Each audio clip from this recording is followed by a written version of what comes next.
amansar, o bien, admitiendo las galanterías de Mr. Yates, hablaba con forzada jovialidad solo con él y ridiculizando la actuación escénica de los otros. Durante un par de días, a partir del de la afrenta, Henry Crawford hizo algunos intentos para borrarla mediante la usual ofensiva de frases galantes y halagadoras, pero no le preocupaba tanto el caso como para perseverar a despecho de la actitud altanera y despectiva con que tropezó de momento. Y, como no tardó en encontrarse demasiado atareado con su participación en el reparto de la obra para que le diera tiempo a sostener más de un flirt, le fue cada vez más indiferente el enfado, o más bien lo consideró un feliz suceso, como discreto término de lo que a no tardar hubiera podido hacer concebir esperanzas en alguien más, aparte de la señora Grant. A esta no le agradaba ver a Julia excluida del reparto y sentada en un rincón, desairada. Pero como no era asunto que estuviera directamente relacionado con su felicidad. Como Henry era quien mejor podía enjuiciar la suya, y puesto que él mismo le aseguraba, acompañándose de una sonrisa altamente persuasiva, que ni él ni Julia habían pensado jamás seriamente el uno en el otro, ella no podía hacer más que renovar sus advertencias con respecto a la hermana mayor. Rogarle que no arriesgara su tranquilidad dedicando a María una excesiva admiración y, después, tomar parte en todo aquello que procurase alegría a la juventud en general y que, de un modo tan particular, había de ser motivo de placer y diversión para los dos hermanos que tanto quería. Casi me sorprende que Julia no esté enamorada de Henry. Fue el comentario que hizo a Mary. Yo diría que lo está, contestó Miss Crawford, con indiferencia. Me imagino que las dos hermanas están enamoradas de él. Las dos. No, no, esto no puede ser. No vayas a insinuárselo siquiera a Henry. Piensa en Mr. Rushworth. Harías mejor en decírselo a María Bertram que piense en Mr. Rushworth. Puede que esto le hiciera algún bien a ella. A menudo pienso en las propiedades y la posición holgada de Mr. Rushworth, y desearía que estuvieran en otras manos. Pero nunca pienso en él. Otro hombre representaría al condado con semejante patrimonio. Otro hombre prescindiría de una profesión y representaría al condado. Creo que pronto lo tendremos en el Parlamento. Cuando vuelva Sir Thomas, creo que lo presentará por algún distrito. Pero hasta ahora no ha tenido a nadie que lo pusiera en camino de hacer algo. Sir Thomas tendrá grandes proyectos en cuanto se haya reintegrado al seno de la familia. Dijo Mary, cerrando una pausa. ¿Recuerdas la dedicatoria al tabaco de Hawkins Brown, imitando a Pope? Bendita hoja, cuyas aromáticas emanaciones confieren modestia al estudiante, carácter al rector. Yo voy a parodiarles. Bendito caballero, cuya dictatorial presencia confiere prestigio a sus criaturas, carácter a Rushworth. ¿No lo consideras así, hermana mía? Parece que todo depende del regreso de Sir Thomas. Encontrarás muy justa y razonable la importancia que se le concede cuando lo veas ocupando su lugar en la familia, te lo aseguro. No creo que obremos demasiado bien sin él. Tiene un modo de hacer digno y mesurado, muy propio del jefe de una casa como la suya, y mantiene a cada cual en su sitio. Lady Bertram parece más un cero a la izquierda ahora que cuando está él, y es el único que puede mantener a raya a la señora Norris. Pero, sobre todo, Mary, no creas que María Bertram está por Henry. Estoy segura de que ni siquiera Julia está por él, pues de lo contrario no se dedicaría a coquetear con Mr. Yates como lo hizo anoche. Y, aunque Henry y María son muy buenos amigos, me parece que a ella le gusta demasiado Southerton para ser inconstante. Poco apostaría yo a favor de Mr. Rushworth, si Henry se decidiera antes de las proclamas. Si abrigas esta sospecha, algo será preciso hacer. En cuanto se haya consumado la representación de la obra le hablaremos con mucha seriedad y haremos que nos dé a conocer sus intenciones. Y si no tienen ninguna intención, le obligaremos a que se marche a otra parte por una temporada, por muy Henry que sea. Julia sufría, sin embargo, aunque no lo notase la señora Granty. Aunque su pena escapara igualmente a la observación de su propia familia.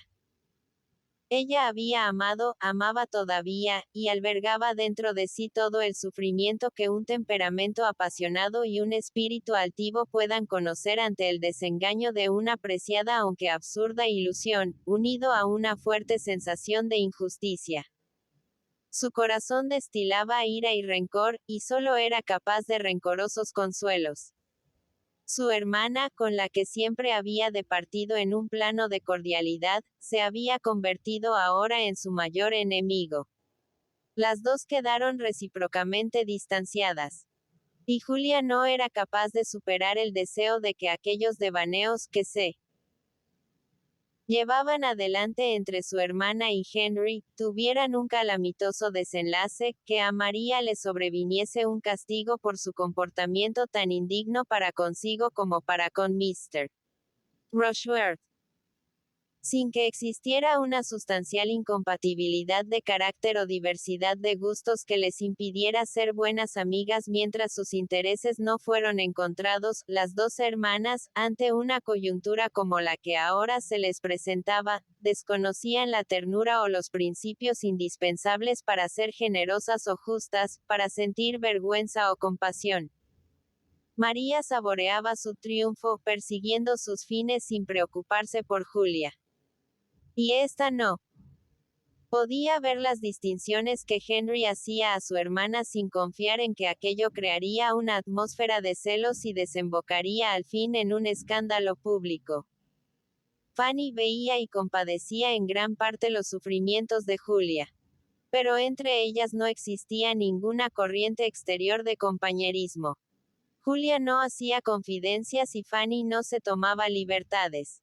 Eran dos sufrientes solitarias, o unidas tan solo por el conocimiento que Fanny tenía de los pesares de la otra. El hecho de que ni sus dos hermanos ni su tía advirtieran la desazón de Julia y fueran ciegos a la verdadera causa de tal estado de ánimo debe atribuirse a que tú. Dos tenían la atención concentrada en sus respectivos motivos de primordial interés. Cada uno tenía mucho que hacer y pensar por su cuenta. Tom estaba entregado a los asuntos de su teatro y no veía nada que no se relacionase directamente con él. Edmund, entre el papel que debía hacer en la obra y el que le correspondía en el mundo real, entre los merecimientos de Miss Crawford y el camino a seguir, entre amor y consecuencia, estaba igualmente abstraído. Y tía Norris estaba demasiado ocupada en procurar y dirigir los pequeños complementos generales para la compañía, orientando la confección del extenso vestuario en un sentido de estricta economía, por lo que nadie le daba las gracias, y ahorrando con deleitosa integridad, unos chelines aquí y allá al ausente Sir Thomas, para que pudiera dedicar algún tiempo a vigilar el comportamiento o velar por la felicidad de sus sobrinas. Capítulo 18. Todo progresaba ahora regularmente. Teatro, actores, actrices y vestuario. Todo iba adelante. Pero, aunque no surgieron nuevos grandes obstáculos, Fanny pudo observar, antes de que hubieran transcurrido muchos días, que no todo era constante satisfacción. Para los mismos que integraban el grupo escénico, y que no se veía en el caso de presenciar una continuidad de aquella unánime alegría que casi se le hizo insoportable al principio. Todos empezaron a evidenciar sus respectivos motivos de disgusto. Edmund tenía muchos. Totalmente en contra de su criterio, se llamó a un escenógrafo de la capital, que estaba ya trabajando, lo que venía a incrementar los gastos considerablemente y, lo que era aún peor, la resonancia del acto que se proponían celebrar. Y su hermano, en vez de dejarse guiar efectivamente por él en cuanto a la intimidad de la representación, repartía invitaciones a todas las familias que se encontraba al paso. El propio Tom empezó a enojarse por la lentitud con que progresaba la obra del escenógrafo y a sentir el fastidio de la espera. Había aprendido su papel, todos sus papeles, pues se había encargado de cuantos podían conjugarse con el de mayordomo, y estaba impaciente por actuar. Y, a medida que pasaba los días de tal suerte desocupado, se le hacía cada vez más evidente la insignificancia de todos sus papeles reunidos y se sentía más propenso a lamentar que no se hubiese elegido otra comedia.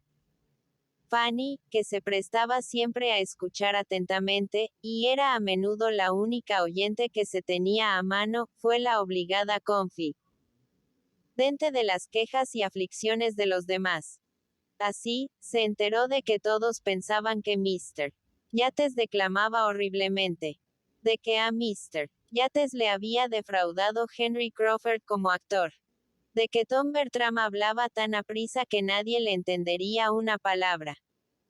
De que la señora Grant lo estropeaba todo al reírse de continuo. De que Edmund estaba muy atrasado en el estudio de su papel y de que era un verdadero suplicio trabajar al lado de Mr. Rushworth, incapaz de decir una sola frase sin necesidad de apuntador. Se enteró, asimismo, de que al pobre Mr.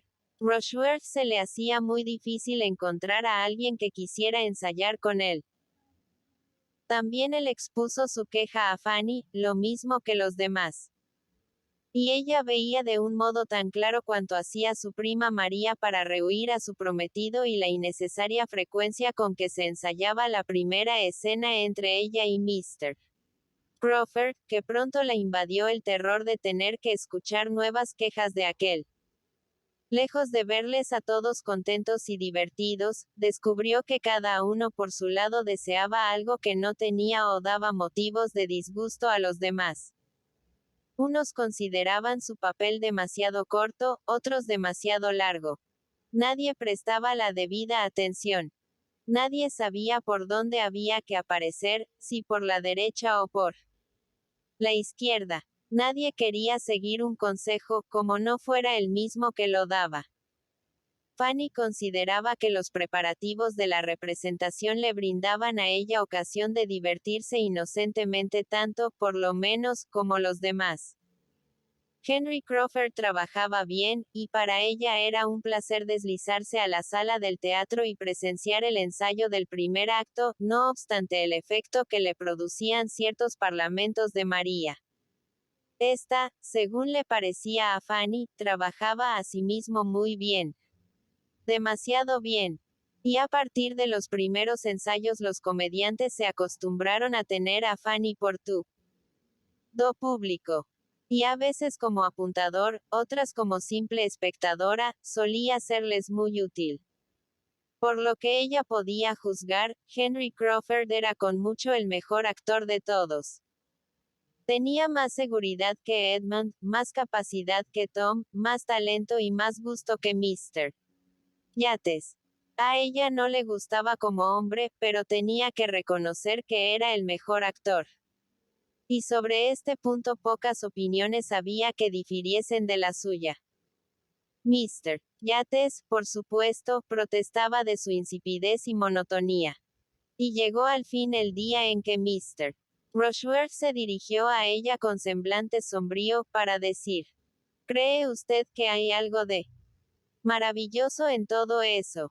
Por mi vida y mi alma que, lo que es yo, no puedo admirarle.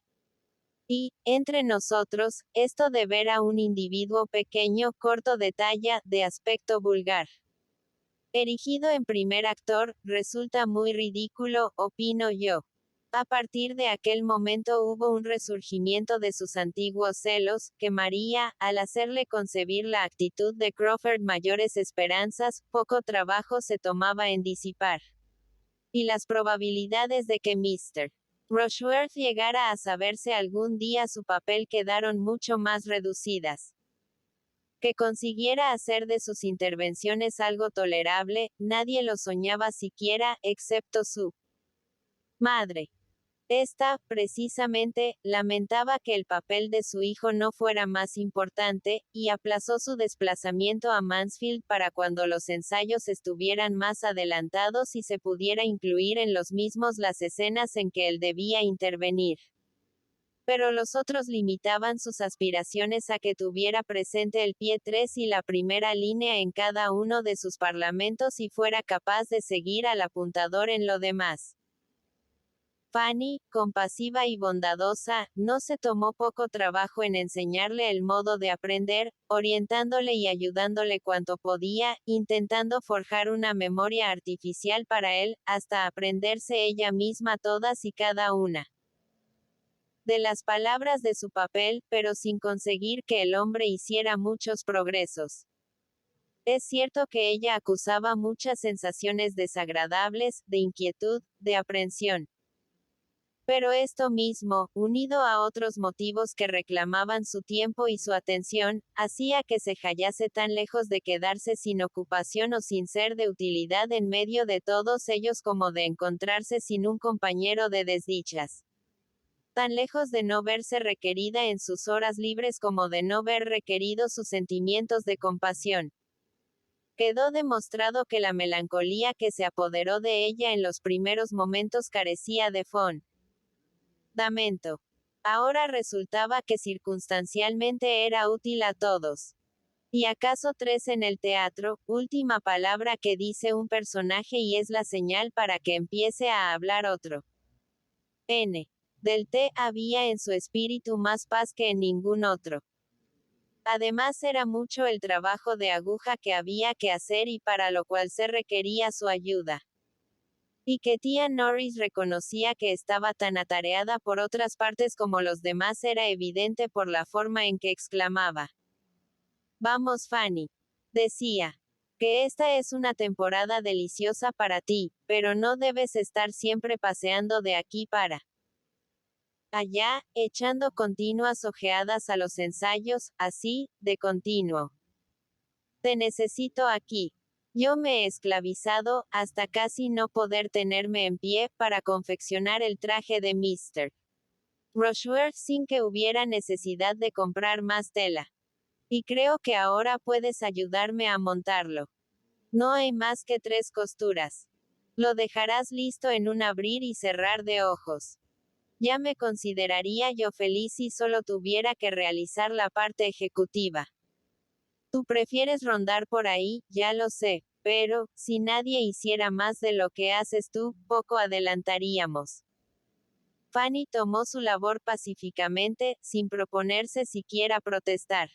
Pero tía Bertram, más amable que la otra, dijo en su defensa. No es de extrañar, hermana mía, que Fanny esté maravillada. Todo eso es nuevo para ella, bien lo sabes. A ti y a mí solía entusiasmamos una representación teatral, y así me ocurre todavía ahora. Y en cuanto pueda disponer de algo más de tiempo me propongo dar también yo un vistazo a los ensayos de la obra. ¿De qué trata la comedia, Fanny? No me lo has contado nunca. Por Dios, no le hagas preguntas ahora. Terció tía Norris. Fanny no es de las que pueden hablar y trabajar a un tiempo. La comedia trata de promesas de enamorados. Creo, dijo Fanny a tía Bertram, que se ensayarán los 3 actos mañana por la noche, y esto le daría a usted ocasión de ver a todos los actores de una vez. Mejor será que esperes a que hayamos colocado el telón, aconsejó tía Norris. Dentro de un par de días quedará colocado. Tiene muy poco sentido una obra representada sin telón. Y mucho tengo que engañarme para que no lo encuentres bellamente rematado con festones. Al parecer, Lady Bertram estaba muy resignada a esperar. Fanny no podía compartir la paciencia de su tía. Pensaba demasiado en lo que se preparaba para el día siguiente. Pues, si se ensayaban los 3 actores, Edmund y Miss Crawford actuarían juntos por primera vez. El tercer acto contenía una escena que tenía para ella un especial interés, escena que ella deseaba y temía ver cómo sería interpretada por los dos. No había en la misma más tema que el amor. El caballero tenía que definir en qué consiste un casamiento por amor, y la dama tenía que hacerle poco menos que una declaración de amor. Fanny había leído la escena una y otra vez con muy amargas, muy encontradas emociones, y esperaba el momento de verla representada casi como algo excesivamente interesante. Ella no creía que la hubiesen ensayado ya, aunque fuese en privado. Llegó el día siguiente, el plan para la noche seguía en pie y, al considerarlo, no disminuía la inquietud de Fanny. Estuvo trabajando muy diligentemente bajo las orientaciones de su tía, pero su diligencia y su silencio ocultaban la ausencia y ansiedad de su ánimo. Y hacia mediodía se refugió con su labor en su cuarto del este, a fin de eludir todo compromiso relacionado con otro ensayo más, que ella juzgaba totalmente innecesario y que Henry acababa de proponer, de las escenas del primer acto con María Bertram, deseosa a un tiempo de disponer de algunos momentos para sí y de ahorrarse la visión del infeliz Mr. Rushworth. Al atravesar el vestíbulo vio que Mary y su hermana se aproximaban procedentes de la rectoría, lo que no alteró sus deseos de retirarse a su querido refugio. Y en su cuarto del este llevaba meditando y trabajando alrededor de un cuarto de hora, sin ser molestada, cuando vino a interrumpirla un ligero golpecito a la puerta, seguido de la entrada de Miss Crawford. He acertado. Sí. Este es el cuarto del este. Mi querida Miss Price, le ruego que me perdone, pero acudo a usted expresamente para suplicarle su ayuda. Fanny, en extremo sorprendida, procuró acreditarse como dueña del aposento a través de las obligadas cortesías, y dirigió su mirada a la reluciente parrilla de su chimenea desprovista de brasas con expresión de pesar. Gracias. No siento frío, nada de frío. Permita que me quede aquí unos momentos y tenga la bondad de escucharme las intervenciones que tengo en el tercer acto. He traído mi libro, y si usted quisiera prestarse a ensayar conmigo le quedaría tan agradecida. Hoy vine aquí con el propósito de ensayarlo con Edmund. Solo los dos. A última hora de la tarde, pero él no está preparado. Y, aunque lo estuviera, no creo que yo pudiese salir del paso con él, sin antes haberme curtido un poco. Pues, la verdad, hay 2 o 3 frases que... ¿Será usted tan amable? ¿Verdad que sí? Fanny fue de lo más cortés en sus contestaciones afirmativas, aunque no pudo darlas con voz muy segura. ¿Ha dado alguna vez, por casualidad, un vistazo a la parte a que me refiero? Prosiguió Miss Crawford, abriendo su libro. Aquí está. No le concedía gran importancia al principio. Pero, ya le digo yo que, por ejemplo, fíjese en este párrafo, y en este, y en este. ¿Cómo voy a ser capaz de mirarle al rostro y decir tales cosas? ¿Se atrevería usted a hacerlo? Y aún, de todos modos, usted es su prima, y ahí está la gran diferencia.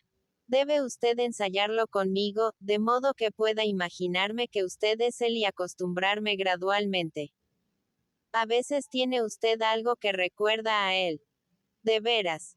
Haré lo que pueda con toda mi voluntad. Pero tendré que leer el papel, pues de memoria casi no lo sé. Es natural que no lo sepa en absoluto. Lo leerá usted, desde luego. Manos a la obra. Es necesario tener 2 sillas a mano, para que usted las lleve hasta la boca del escenario. Aquí están.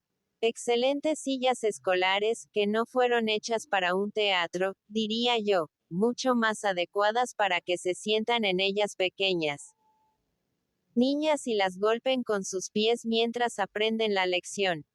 ¿Qué dirían su institutriz y su tío al ver que las usamos para tales fines? Si pudiera vernos Sir Thomas en estos momentos, sin duda se tiraría de los pelos, pues estamos ensayando por toda la casa.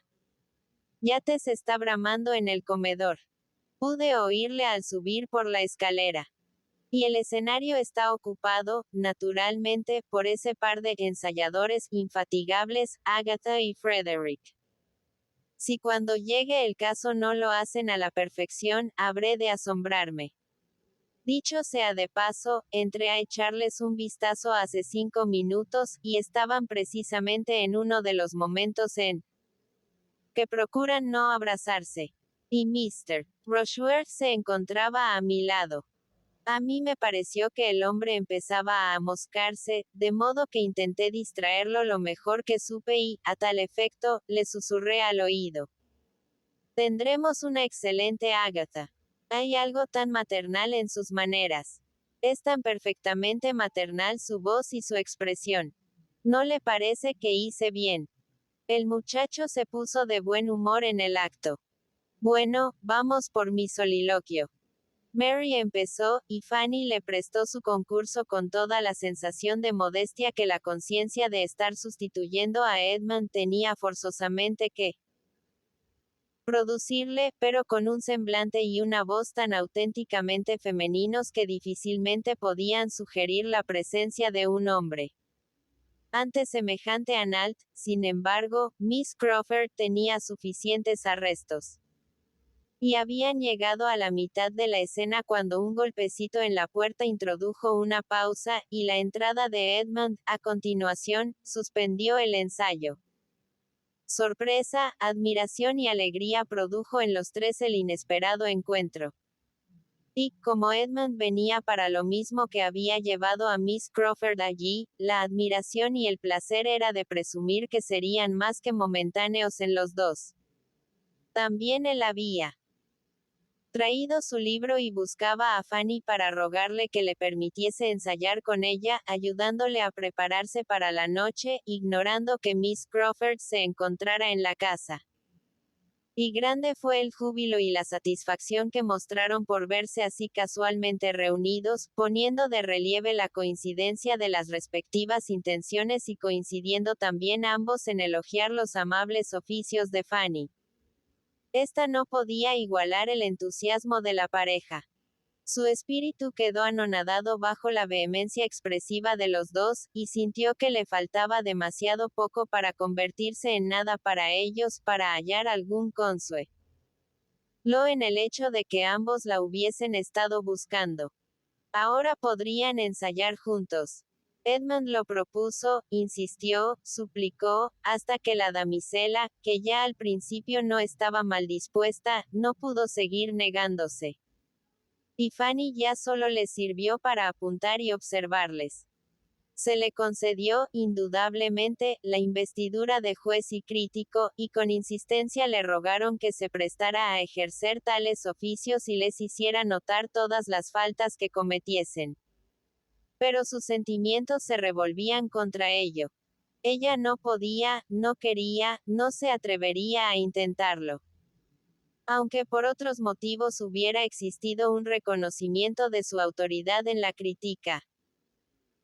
Igualmente su conciencia la hubiera privado de aventurarse a manifestar su desaprobación. Demasiado era lo que en su fuero interno hallaba de censurable en una función casera, respecto de la modestia o la moralidad. Tener que apuntarles era ya bastante para ella. Y, en alguna ocasión, fue más que bastante, pues no siempre pudo estar atenta al texto del libro. Mirándoles a ellos se olvidaba de sí misma. Inquieta por la creciente vehemencia que Edmund ponía en sus acentos llegó, en un momento dado, a cerrar el libro para mirarles en el preciso instante en que él necesitaba su ayuda. El hecho se atribuyó a la muy comprensible fatiga de Fanny, a quien no se regatearon frases de agradecimiento y de compasión. Si bien es cierto que la pobre muchacha merecía que la compadecieran mucho más de lo que ellos seguramente nunca llegarían a sospechar. Por fin terminó la escena y Fanny se esforzó en añadir sus expresiones de elogio a los cumplimientos que los otros dos se hacían mutuamente. Y cuando estuvo sola de nuevo, y en condiciones de recapacitar sobre todo lo ocurrido, se sintió inclinada a creer que aquellos pondrían en la interpretación de sus papeles, indudablemente, tal realismo y sentimiento que ello, por sí solo, habría de asegurarles el éxito, a la par que constituiría una exhibición muy pesarosa para ella. Sin embargo, cualquiera que fuese el efecto que le produjese, tendría que resistir de nuevo el embate cuando llegase el día. El primer ensayo regular de los 3 actos iba a tener lugar, en efecto, aquella misma noche. La señora Grant y los Crawford se comprometieron a volver para ello lo antes posible, después de la cena, y todos los que habían de intervenir esperaban el momento con gran ansiedad. Parecía existir con tal motivo un difundido espíritu de jovialidad. Tom se mostraba satisfecho por el gran paso que se daba hacia el fin perseguido, Edmund estaba de buen humor. Desde el ensayo de la mañana, y todos los pequeños roces e inconveniencias parecían haberse esfumado por todas partes. Todos estaban alerta e impacientes. Las damas se pusieron pronto en movimiento, no tardaron en seguirlas los caballeros y, exceptuando a Lady Bertram, a tía Norris y a Julia, todos se reunieron en el teatro antes de la hora prevista. Y, después de iluminarlo lo mejor que pudieron teniendo en cuenta que no estaba aún terminada la instalación, quedaron esperando nada más que la llegada de la señora Grant y los Crawford para dar comienzo. No se hicieron esperar mucho los Crawford, pero llegaron sin la señora Grant. Resultó que no podía acudir. El doctor Grant se había sentido indispuesto, indisposición en la que poco creía su linda cuñadita, y no podía prescindir de su mujer. El doctor Grant está enfermo, proclamó Mary con irónica solemnidad. No ha dejado de estar enfermo desde el momento en que, hoy, no probó un bocado de faisán. Le pareció que estaba duro, retiró el plato y no ha dejado de sufrir desde entonces. Ahí estaba el gran desencanto. No poder contar con la señora Grant era algo realmente desastroso. Su agradable carácter y jovial conformidad hacían siempre de ella un valioso elemento para el grupo, pero ahora su concurso era absolutamente necesario. No podían representar, no podían ensayar a satisfacción sin ella. Todas las ilusiones puestas en aquella velada quedaron destruidas. ¿Qué iban a hacer? Tom, que a su cargo tenía el papel de granjero, estaba desesperado. Después de una pausa de muda perplejidad, empezaron algunos ojos a volverse hacia Fanny, y un par de voces a decir: si Miss Price tuviera la bondad de leer el papel. Inmediatamente vióse acosada de súplicas. Todos la rogaban. Hasta Edmund le dijo: hazlo, Fanny, si no ha de serte muy desagradable. Pero Fanny siguió resistiendo aún. No podía soportar la idea de mezclarse en aquello. ¿Por qué no podían pedírselo igualmente a Miss Crawford? O mejor, ¿por qué no se había retirado a su habitación, ya que había presentido que allí estaría más segura, en vez de querer presenciar el ensayo? Ella sabía que había de irritarla y entristecerla. Ella sabía que su deber era mantenerse lejos. Ahora recibía el justo castigo. Solo tiene que leer el papel, dijo Henry Crawford, con renovada insistencia. Y yo creo que lo sabe de memoria, palabra por palabra, agregó María. Pues tuvo ocasión de corregir a la señora Grant en 20 puntos, el otro día. Fanny, estoy segura de que lo sabes de memoria. Fanny no pudo negarlo. Y como todos perseveraban en sus ruegos, como Edmund repitiese su deseo, hasta con una expresión de confianza en su bondad, al fin tuvo que ceder. Procuraría hacerlo lo mejor que pudiese. Todo el mundo quedó satisfecho. Y ella quedó abandonada al temblor de un corazón entregado a las más violentas palpitaciones, mientras los demás se preparaban para empezar. Empezaron, sí. y como estuvieran demasiado metidos en su propio ruido para que pudiera prenderles algún otro ruido inusitado procedente del otro lado de la casa, habían adelantado ya algo en el ensayo cuando de golpe se abrió la puerta de la habitación y Julia, apareciendo en el marco de la misma con el rostro despavorido, exclamó: «Ha llegado papá. Ahora mismo acaba de entrar en el vestíbulo». Capítulo 19. ¿Cómo vamos a describir la consternación de todos los allí reunidos? Para la mayoría fue un momento de verdadero terror. Sir Thomas en casa. Todos se dieron a una instantánea convicción. Nadie abrigó una esperanza de engaño u error. El semblante de Julia evidenciaba el hecho de tal modo, que lo hacía indiscutible, y después de los primeros respingos y exclamaciones no se oyó una palabra por espacio de medio minuto. Se miraban los unos a los otros con cara de espanto y casi todos recibieron la noticia como la más desagradable, inoportuna y abrumadora de las sorpresas. Mr. Yates pudo considerar que aquello no era más que una enfadosa interrupción del ensayo por aquella noche, y Mr. Rushworth pudo imaginar que era una bendición del cielo. Pero todos los demás se sentían oprimidos en mayor o menor grado bajo el peso de la recriminación o de un indefinido temor. Todos los demás se preguntaban: ¿qué será de nosotros? ¿Qué podemos hacer ahora? Fue una pausa llena de terror. Y terribles a todos los oídos fueron los corroborantes ruidos de puertas que se abrían y pasos que se aproximaban. Julia fue la primera en ponerse de nuevo en movimiento y hablar. Celos y amargura habían quedado en suspenso, se había diluido el egoísmo en aras de la causa común. Pero, en el momento en que se abrió la puerta, Frederick estaba escuchando, arrobado, el relato de Agatha, mientras oprimía la mano de ésta contra su corazón. Y en cuanto Julia se dio cuenta de ello y vio que, a despecho de la impresión que causaron sus palabras, él seguía manteniendo la misma actitud y retenía la mano de su hermana, su corazón herido se inflamó nuevamente de rencor.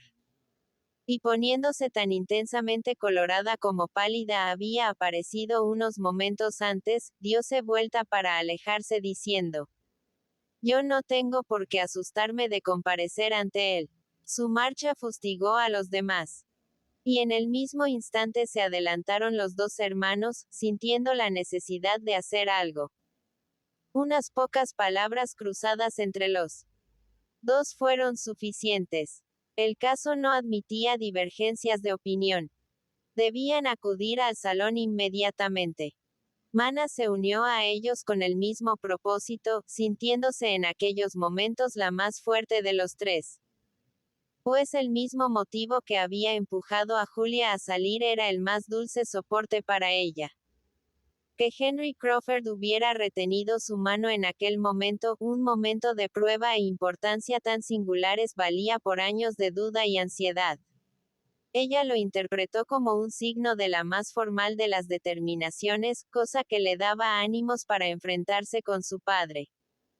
Los tres salieron, sin prestar la menor atención a la repetida pregunta de Mr. Rushworth, de ¿debo ir también yo?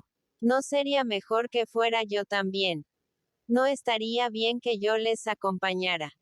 Pero, apenas hubieron traspasado el umbral de la puerta, Henry Crawford se encargó de contestar la impaciente pregunta. Y, alentándole por todos los medios a que presentase sus respetos a Sir Thomas sin más demora, lo empujó en pos de los otros y el hombre salió, encantado, sin pensarlo más. Fanny quedó solamente con los Crawford y Mr. Yates. Sus primos no se habían acordado siquiera de ella. Y como opinaba que el derecho que tenía a contar con el afecto de Sir Thomas era demasiado humilde para clasificarse al lado de sus hijos, estuvo contenta de quedar atrás y tener tiempo para un respiro. Su agitación y alarma excedían de cuanto pudieran sufrir los demás, por razón de un carácter al que ni siquiera la inocencia podía evitar el sufrimiento. Estuvo a punto de desmayarse. Todo el antiguo temor habitual de su tío la estaba invadiendo de nuevo, junto con un sentimiento de compasión por él y por casi todos los componentes del grupo que ante él deberían justificarse, más una ansiedad indescriptible por cuenta de Edmund. Había encontrado un asiento, donde con incontenible temblor estaba soportando todos esos espantosos pensamientos, mientras los otros tres, libres ya de toda cohibición, desahogaban su enojo lamentando la imprevista, prematura, llegada como el más funesto acontecimiento y deseando, con toda desconsideración, que el pobre Sir Thomas hubiera tardado el doble en su travesía o se encontrara todavía en la antigua. Los Crawford ponían más calor en el asunto que Mr. Yates debido a su mejor conocimiento de la familia y a que preveían con mayor claridad los consiguientes perjuicios. El hundimiento del teatro constituía para ellos una certeza. Sabían que la destrucción del proyecto estaba inevitablemente al llegar. Mientras que Mr. Yates consideraba que aquello no significaba más que una interrupción temporal, un fracaso del plan para aquella noche, y hasta fue capaz de sugerir la posibilidad de que el ensayo se reanudase después del té cuando hubiese cesado el revuelo consiguiente a la llegada de Sir Thomas, y éste tuviera gusto en recrearse viendo la función. Los Crawford hubieron de reírse al escuchar tales pronósticos. No tardaron en convenir que lo más propio era que se retirasen quedamente a su casa y propusieron a Mr. Yates que les acompañase y pasara la velada con ellos en la rectoría, dejando a la familia Bertram en la intimidad de su hogar. Pero Mr. Yates, que nunca había sido de los que conceden mucha importancia a los derechos de parentesco o a la confianza familiar, no pudo comprender que nada de ello fuese necesario. Y en consecuencia, dándoles las gracias, dijo que preferiría quedarse en donde estaba, que tendría ocasión de presentar sus respetos al viejo gentleman como era debido, puesto que había llegado y, además, que a su juicio no les parecería muy bien a los otros encontrarse con que todos se habían fugado. Fanny empezaba a reponerse del susto y a pensar que si seguía manteniéndose oculta por más tiempo su actitud merecería la consideración de irrespetuosa cuando se tomaron las antedichas resoluciones. Y, quedando encargada de excusar a Henry y a Mary Crawford, vio que estos se preparaban para marchar cuando ella abandonó la habitación para cumplir con el espantoso deber de comparecer ante su tío. Demasiado pronto se encontró ante la puerta del salón.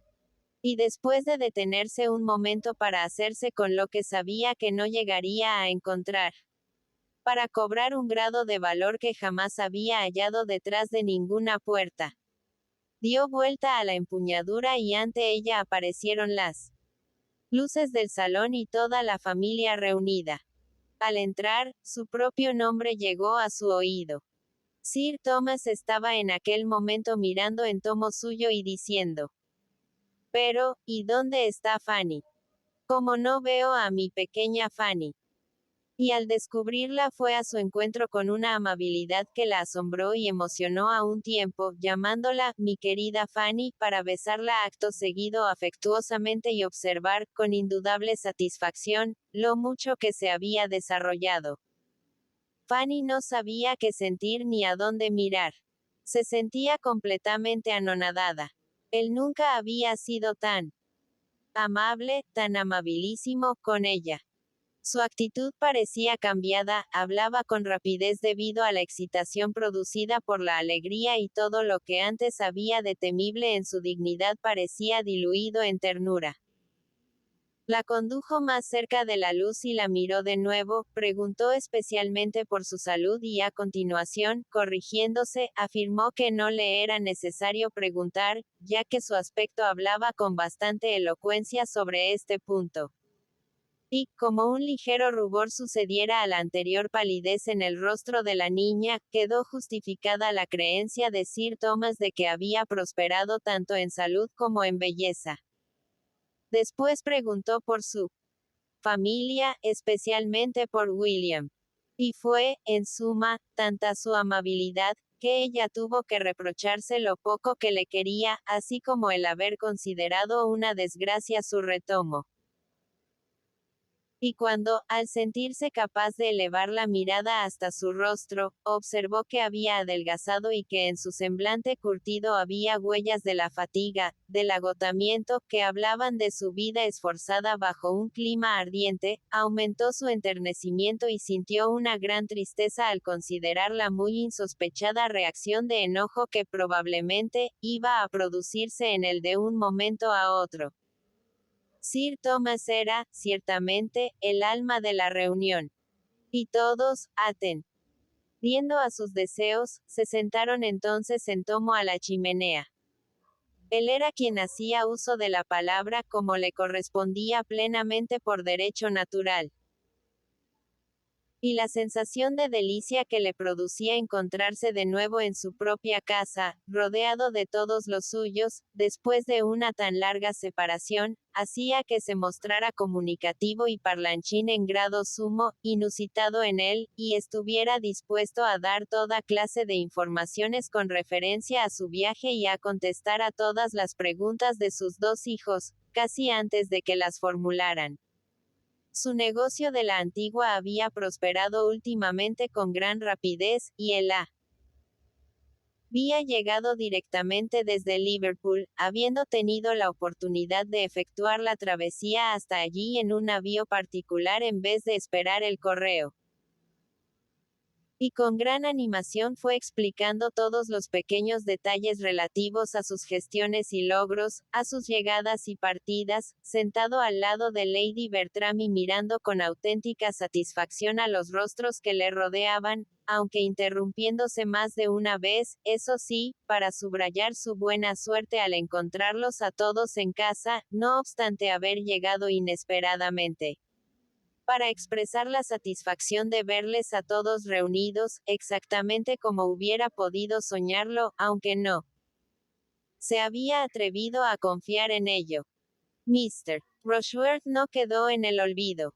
Viose objeto de la más cordial acogida y el más caluroso apretón de manos, y con acentuada deferencia se le incluyó entre los elementos más íntimamente relacionados con Mansfield. No había nada desagradable en el aspecto de Mr. Rushworth y Sir Thomas empezó a quererle desde el primer momento. Ninguno de los componentes del círculo le escuchaba con tan inalterable, tan pura satisfacción como su esposa, que se sentía realmente en extremo dichosa de verle otra vez a su lado, y cuyos sentimientos se avivaron hasta tal punto con su súbito regreso que la llevaron a un grado más próximo a la excitación que el alcanzado en el curso de los últimos 20 años. Llevó casi a impresionarse, y seguía aún tan visiblemente animada como para dejar de lado su labor, despachar al falderillo Pug y reservar toda su atención y todo el resto de su sofá a su marido. Por nada sentía inquietud alguna que viniera a nublar su felicidad. Ella había empleado su tiempo de modo irreprochable durante la ausencia del esposo. Había hecho gran cantidad de tapetes y muchos metros de fleco. Y con el mismo desembarazo hubiera respondido de la buena conducta y las provechosas actividades de sus hijos como de las propias. Era tan agradable para ella verle otra vez, oírle hablar, tener recreado el oído y toda su capacidad de comprensión absorbida por sus relatos, que entonces empezó a sentir de un modo singular cuán espantosamente tuvo que haberle echado de menos, y lo imposible que a ella le hubiera sido soportar una ausencia más prolongada. Tía Norris no podía compararse en modo alguno con su hermana en cuanto a felicidad. No es que la turbaran muchos temores ante la desaprobación que Sir Thomas habría sin duda de manifestar en cuanto descubriese el actual estado de su casa, pues en aquel asunto había procedido con tal ofuscación de juicio que, excepto por la instintiva precaución con que hizo desaparecer la capa de seda rosa de Mr. Rushworth, en cuanto vio entrar a su hermano político, apenas podía decirse que mostrara signo alguno de alarma. pero estaba ofendida por la forma de su regreso. No le había dado ocasión de hacer nada. En vez de haberse visto requerida para ir a su encuentro fuera del salón, y verle antes que nadie, y poder difundir la buena noticia por toda la casa, Sir Thomas, acaso con una muy razonable consideración a los nervios de su esposa y sus hijos, no había buscado más confidente que el mayordomo, al que había seguido casi inmediatamente al interior del salón. Tía Norris se sintió defraudada, privada de unas funciones en las que siempre había confiado, ya fuera para proclamar la muerte o la llegada de su cuñado, y estaba ahora intentando ajetrearse sin tener motivo alguno de ajetreo, y procurando hacerse imprescindible donde no se requería más que tranquilidad y silencio. Si se hubiera prestado Sir Thomas a comer algo, ella se hubiera dirigido al ama de llaves dándole complicadas instrucciones y hubiera insultado a los lacayos con requerimiento de premura. Pero Sir Thomas se negó rotundamente a cenar. No tomaría nada. Nada más que el té. Esperaría a que el té fuese servido. No obstante, tía Norris continuaba sugiriendo a intervalos una cosa u otra. Y en el momento más interesante de la descripción de la travesía hacia Inglaterra, cuando la amenaza de un corsario francés alcanzaba su punto culminante, ella irrumpió en el relato proponiéndole una sopa. Vaya que sí, querido Thomas. Un plato de sopa te sentará mucho mejor que el té. Tomarás un plato de sopa. Sir Thomas no pudo enojarse. Siempre la misma, siempre el mismo desvelo por el bienestar de los demás. Fue su respuesta. Pero, te lo aseguro, solo me apetece el té. Pues bien, entonces, ¿tú qué? Eres su esposa, María, creo que deberías ordenar que sirvieran el té inmediatamente. No estaría de más que dieras un poco de prisa a Baddeley. Parece que anda muy atrasado esta noche. Aquí cerró el paréntesis y Sir Thomas reanudó su relato. Al fin se produjo una pausa. Los temas que cumplieron a sus inmediatas ansias de comunicación quedaron agotados, y pareció que le bastaba mirar con satisfacción en derredor, ya al uno, ya al otro de los componentes del querido círculo. Pero la pausa no fue muy larga. En la exaltación de su júbilo Lady Bertram se volvió locuaz, y ¿cuál no sería la impresión de sus hijos al oírle de Sir? ¿Cómo dirías que se ha divertido la gente joven últimamente, Thomas? Haciendo comedia. Todos hemos estado la mar de ocupados con lo de su representación teatral. Vamos. ¿Y qué han representado? Oh, ellos te contarán todo lo referente a eso. Contarlo todo será cuestión de un momento. Terció Tom precipitadamente, y con fingido desconcierto. Pero no vale la pena aburrir ahora a papá con ello. Tiempo nos quedará mañana para contárselo. Solo hemos intentado, a fin de hacer algo y distraer a mamá precisamente. Dentro de la última semana, montar unas pocas escenas. Una simple bagatela. Hemos tenido unas lluvias tan incesantes, casi desde principios de octubre, que nos hemos visto poco menos que confinados dentro de casa días y más días. No he podido salir con la escopeta desde el día 3.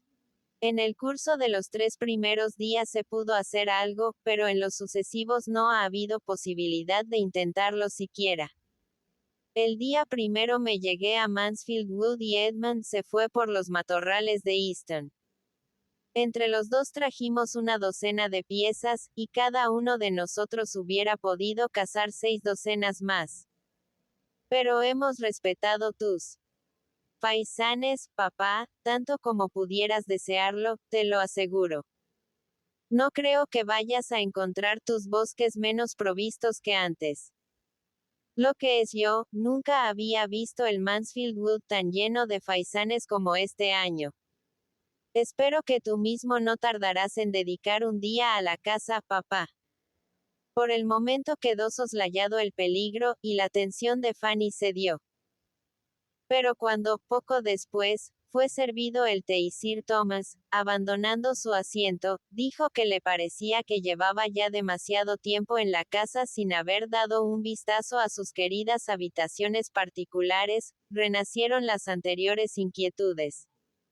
Sir Thomas desapareció desde haberse dicho nada para prevenirle de la metamorfosis que se había operado en su aposento. Y a su salida siguió un angustioso silencio. Edmund fue el primero en hablar. Es preciso hacer algo, dijo. Es hora de que nos acordemos de nuestras visitas. Observó María, sintiendo todavía su mano aprisionada sobre el corazón de Henry Crawford, y muy poco preocupada por todo lo demás. ¿Dónde dejaste a Miss Crawford, Fanny? Fanny contó que se habían ido los dos hermanos y cumplió el encargo que le habían dado. Entonces, el pobre Yates está solo, exclamó Tom. Iré a buscarle.